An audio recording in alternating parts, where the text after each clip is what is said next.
The Adventures of Huckleberry Finn by Mark Twain. Chapter 23. Well, all day him and the king was hard at it, rigging up a stage and a curtain and a row of candles for footlights, and that night the house was jam full of men in no time. When the place couldn't hold no more, the Duke he quit tending door and went around the back way and come on to the stage and stood up before the curtain and made a little speech, and praised up this tragedy, and said it was the most thrillingest one that ever was. And so he went on a-bragging about the tragedy, and about Edmund King the elder, which was to play the main principal part in it, and at last when he got everybody's expectations up high enough, he rolled up the curtain, and the next minute the king come a-prancing out on all fours, naked, and he was painted all over, ring-streaked and striped, all sorts of colors, as splendid as a rainbow. But never mind the rest of his outfit. It was just wild, but it was awful funny. The people most killed themselves laughing, and when the king got done capering and capered off behind the scenes, they roared and clapped and stormed and haw-hawed till he come out and done it over again, and after that they made him do it another time. Well, it would make a cow laugh to see the shines that old idiot cut. Then the Duke he lets the curtain down and bows to the people, and says the great tragedy will be performed only 2 nights more on account of pressing London engagements, where the seats is all sold already for it in Drury Lane, and then he makes them another bow, and says if he has succeeded in pleasing them and instructing them, he will be deeply obliged if they will mention it to their friends and get them to come and see it. 20 people sings out, "What? Is it over? Is that all?" The Duke says yes. Then there was a fine time. Everybody sings out, "Sold!" and rose up mad, and was a-going for that stage and them tragedians. But a big, fine-looking man jumps up on a bench and shouts, "Hold on! Just a word, gentlemen." They stop to listen. "We are sold, mighty badly sold, but we don't want to be the laughing stock of this whole town, I reckon, and never hear the last of this thing as long as we live. No. What we want is to go out of here quiet and talk this show up and sell the rest of the town. Then we'll all be in the same boat. Ain't that sensible?" "You bet it is. The jedge is right," everybody sings out. "All right, then. Not a word about any sell. Go along home and advise everybody to come and see the tragedy." Next day you couldn't hear nothin' around that town but how splendid that show was. House was jammed again that night, and we sold this crowd the same way. When me and the king and the Duke got home to the raft, we all had a supper, and by, about midnight, they made Jim and me back her out and float her down the middle of the river, and fetch her in and hide her about 2 mile below town. The third night the house was crammed again, and they warn't newcomers this time, but people that was at the show the other 2 nights. I stood by the Duke at the door, and I see that every man that went in had his pockets bulgin', or something muffled up under his coat, and I see it wa'n't no perfumery neither, not by a long sight. I smelt sickly eggs by the barrel, and rotten cabbages and such things, and if I know the signs of a dead cat bein' around, and I bet I do, there was 64 of them went in. I shoved in there for a minute, but it was too various for me. I couldn't stand it. Well, when the place couldn't hold no more people, the Duke he give a feller a quarter and told him to tend door for him a minute, and then he started around for the stage door, I after him. But the minute we turned the corner and was in the dark, he says, "Walk fast now till you get away from the houses, and then shin for the raft like the dickens was after you." I done it, and he done the same. We struck the raft at the same time, and in less than 2 seconds we was gliding downstream, all dark and still, and edging towards the middle of the river, nobody saying a word. I reckon the poor king was in for a gaudy time of it with the audience, but nothing of the sort.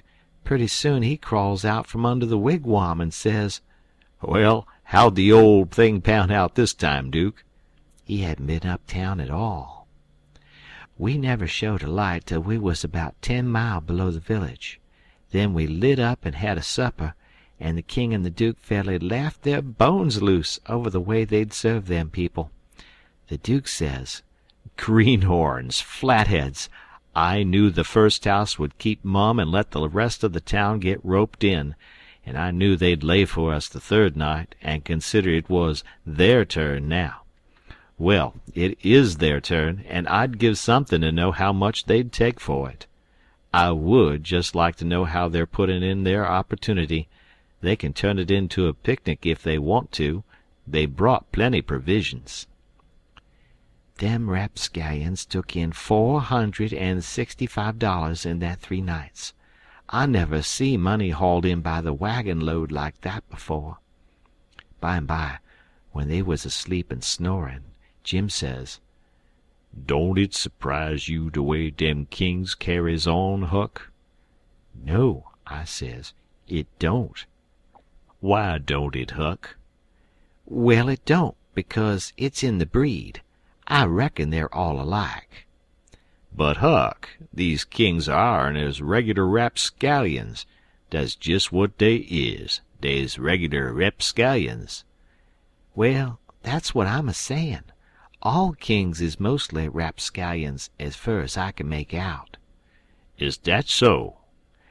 "You read about them once, you'll see. Look at Henry VIII. This'n's a Sunday school superintendent to him. And look at Charles II, and Louis XIV, and Louis XV, and James II, and Edward II, and Richard III, and 40 more, besides all them Saxon heptarchies that used to rip around so in old times and raise Cain. My, you ought to seen old Henry VIII when he was in bloom. He was a blossom. He used to marry a new wife every day and chop off her head next morning, and he would do it just as indifferent as if he were ordering up eggs. 'Fetch up Nell Gwynn,' he says. They fetch her up. Next morning, 'Chop off her head,' and they chop it off. 'Fetch up Jane Shore,' he says, and up she comes. Next morning, 'Chop off her head,' and they chop it off. 'Ring up Fair Rosamund.' Fair Rosamund answers the bell. Next morning, 'Chop off her head,' and he made every one of them tell a tale every night, and he kept that up till he had hogged 1,001 tales that way, and then he put them all in a book, and called it Domesday Book, which was a good name and stated the case. You don't know kings, Jim, but I know them, and this old rip of ourn is one of the cleanest I've struck in history. Well, Henry, he takes a notion he wants to get up some trouble with his country. How does he go at it? Give notice? Give the country a show? No. All of a sudden he heaves all the tea in Boston Harbor overboard and whacks out a Declaration of Independence and dares them to come on. That was his style. He never give anybody a chance. He had suspicions of his father, the Duke of Wellington. Well, what did he do? Ask him to show up? No. Drownded him in a butt of Mamsie, like a cat. Suppose people left money laying around where he was. What did he do? He collared it. Suppose he contracted to do a thing, and you paid him, and didn't set down there and see that he done it. What did he do? He always done the other thing. Suppose he opened his mouth. What then? If he didn't shut it up powerful quick, he'd lose a lie every time. That's the kind of a bug Henry was, and if we'd had him along instead of our kings, he'd have fooled that town a heap worse than ours done. I don't say that ourn is lambs, because they ain't when you come right down to the cold facts, but they ain't nothing to that old ram anyway. All I say is kings, and you got to make allowances. Take them all around, they're a mighty ornery lot. It's the way they're raised." "But dis one do smell so like de nation, Huck." "Well, they all do, Jim. We can't help the way a king smells. History don't tell no way." "Now de Duke, he's a tol'able likely man in some ways." "Yes, a duke's different, but not very different. This one's a middlin' hard lot for a duke. When he's drunk, there ain't no near-sighted man could tell him from a king." "Well, anyways, I don't hanker for no more of 'em, Huck. Dese is all I kin stand." "It's the way I feel too, Jim. But we've got them on our hands, and we got to remember what they are, and make allowances. Sometimes I wish I could hear of a country that's out of kings." What was the use to tell Jim these warn't real kings and dukes? It wouldn't have done no good, and besides, it was just as I said. You couldn't tell them from the real kind. I went to sleep, and Jim didn't call me when it was my turn. He often done dat. When I waked up just at daybreak, he was sittin' there with his head down betwixt his knees, moanin' and mournin' to himself. I didn't take notice nor let on. I knowed what it was about. He was thinkin' about his wife and his children, away up yonder, and he was low and homesick, because he hadn't ever been away from home before in his life. And I do believe he cared just as much for his people as white folks does for theirn. It don't seem natural, but I reckon it's so. He was often moanin' and mournin' that way nights, when he judged I was asleep, and sayin', "Po' little 'Liz'beth, po' little Johnny, it's mighty hard. I 'speck I ain't ever gwine to see you no more, no more." He was a mighty good nigger, Jim was. But this time I somehow got to talkin' to him about his wife and young ones, and by he says, "What makes me feel so bad dis time is because I hear something over yonder on de bank like a whack or a slam while ago, and it mind me of de time I treat my little 'Liz'beth so ornery. She warn't only about 4 year old, and she took de scarlet fever and had a powerful rough spell, but she got well, and one day she was a standin' around, and I says to her, I says, 'Shet de door.' She never done it, just stood there, kinder smilin' up at me. It make me mad, and I says again mighty loud, I says, 'Don't you hear me? Shut de door.' She just stood the same way, kinder smilin' up. I was a boilin'. I says, 'I lay I make you mine.' And wid dat I fetch her a slap side de head dat sont her a sprawlin'. Den I went into de other room, and is gone about 10 minutes, and when I come back der was dat door a standin' open yit, and dat chile standin' most right in it, a lookin' down and mournin', and de tears runnin' down. My, but I was mad. I was a gwine for de chile, but just den, it was a door dat open in'ards.